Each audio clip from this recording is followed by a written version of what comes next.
Hoje eu joguei muita maquiagem fora, muita maquiagem. E se você quer saber o motivo, vem comigo que eu vou te contar. Hoje o vídeo é um pouco diferente. Eu não tinha previsão de gravar vídeo hoje, mas depois que eu juntei uma cestinha de produtos de maquiagem, de skincare que venceu, que eu vou precisar jogar fora, eu decidi vir aqui falar um pouco sobre os meus problemas com dinheiro, sobre os meus gatilhos, sobre as minhas crenças limitantes. Porque sempre eu venho aqui e falo de modo geral, trago os conceitos, falo sobre a mentoria, sobre o que você pode fazer para melhorar. Às vezes converso muito sobre a parte técnica e hoje eu resolvi trazer a parte humana, trazer a minha prática sobre o que eu ensino para vocês. E qual que é esse gatilho? Eu lido com a crença limitante da escassez. Essa foi uma das grandes descobertas que começou a fazer diferença para mim, em relação a gastos impulsivos, porque eu vivi os dois extremos da escassez. Para quem não entende o contexto da escassez que eu estou falando aqui, não é esse contexto do contexto coach, que nem o pessoal fala aí, que é você não ir num lugar porque você é escasso, você não gastar com tal coisa porque você é escasso. Não é sobre isso. Até porque o conceito de escassez não é esse. O conceito de escassez está relacionado à falta, a viver com a sensação de falta. Na prática, hoje, a gente vive todo mundo com esse sentimento de escassez, porque às vezes você acorda, já acorda atrasado, tendo um tanto de coisa para fazer e sabendo que 24 horas não vai ser o suficiente. Então, você vive a escassez em relação ao tempo. Então, escassez é basicamente isso, de acordo com o conceito correto da palavra. E o conceito relacionado à crença. A crença limitante da escassez é aquela pessoa que ou ela vai gastar excessivamente por impulso, porque ela tem medo de passar necessidade, ou ela não vai gastar, ela não vai produzir, ela não vai fazer as coisas pelo mesmo motivo, medo de passar necessidade. E eu vivi os dois extremos dessa situação. Primeiro, a fase do impulso, de comprar as coisas, ter as coisas, porque quanto mais coisa eu tinha, mais acalmava aquele sentimento que eu tinha de passar necessidade. E aí, resultado, passei necessidade. Aí eu fui para o outro extremo, parei de comprar tudo. E não investia, não comprava, não ia para frente, fiquei estagnada, o medo me parou e, resultado, passei necessidades novamente. Então, eu comecei a estudar, poxa, se eu gasto muito, eu me endivido, eu tenho problema financeiro. Se eu não gasto, eu não consigo produzir e aí eu tenho problemas financeiros da mesma forma. Eu comecei a buscar alternativas, comecei a estudar sobre o assunto, porque em mim vinha a frustração, porque eu sou profissional da área financeira. Eu tenho formação na área e tenho experiência de mais de 15 anos. Então eu vivia muito, às vezes, frustrada, porque eu conseguia administrar empresas, eu conseguia organizar a vida financeira das empresas e não conseguia organizar a minha vida pessoal em relação às finanças.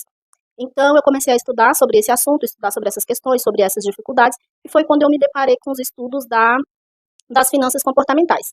Eu já tinha um viés ali na neurociência, porque eu também atuo com desenvolvimento pessoal e treinamento de equipe voltado para a área corporativa. Então, eu já tinha uma certa familiaridade com o assunto. Comecei a estudar mais, comecei a me apaixonar por esse aspecto e identifiquei o meu gatilho relacionado à escassez. Então, eu comecei a trabalhar nesse aspecto.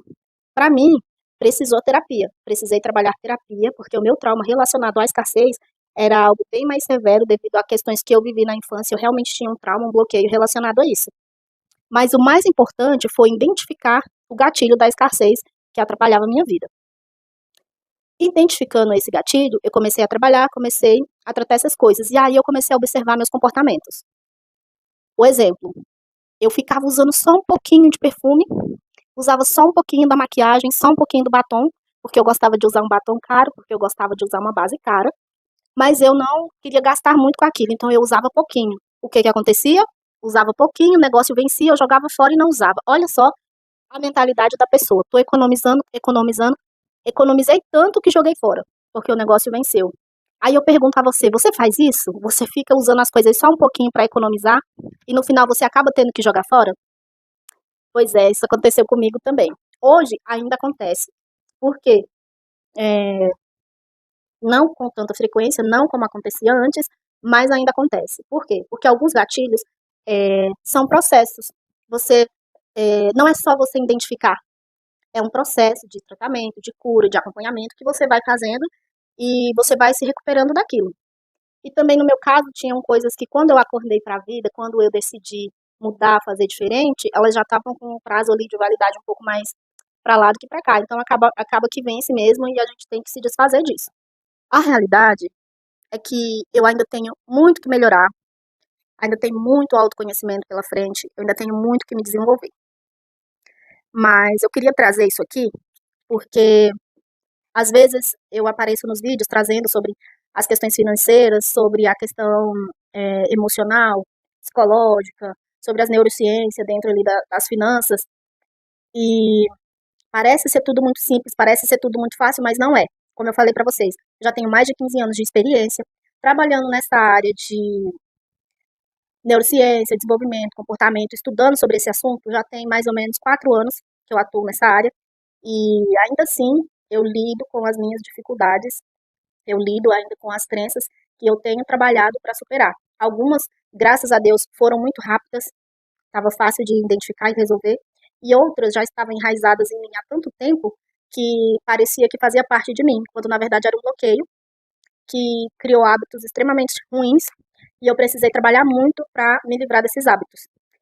Pensa qual que é o seu gatilho, como que está a sua relação com o dinheiro, como que você pensa na hora de você fazer uma compra, como que você pensa sobre as suas receitas.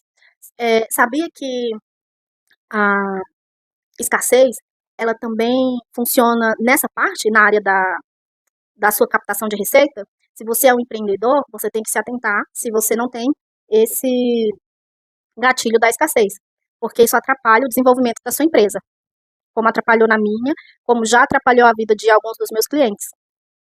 Se você trabalha para uma empresa, o gatilho da escassez pode estar atrapalhando a sua promoção, porque você quer muito aquela promoção, você está capacitado, você está preparado, mas o medo de passar por um processo de escassez ali te limita, te trava e você não consegue ir à frente.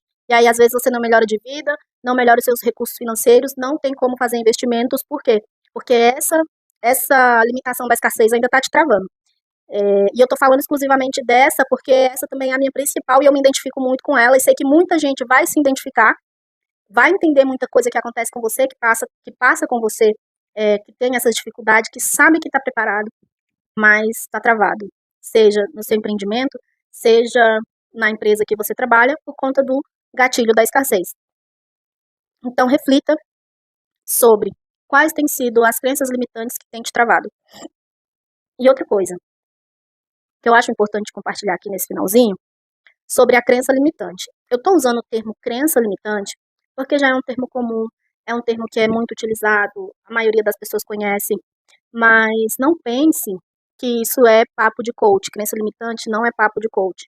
É realmente um assunto sério relacionado às nossas questões psicológicas, relacionados aos nossos traumas, seja ele traumas pequenos ou traumas mais graves.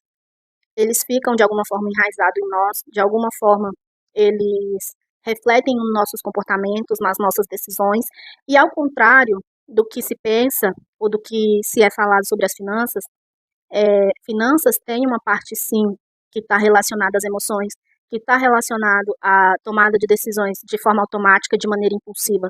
Nem toda decisão financeira é tomada com racionalidade, seja ela na hora de ganhar dinheiro, seja ela na hora de gastar. Então, eu vou ficando por aqui, vou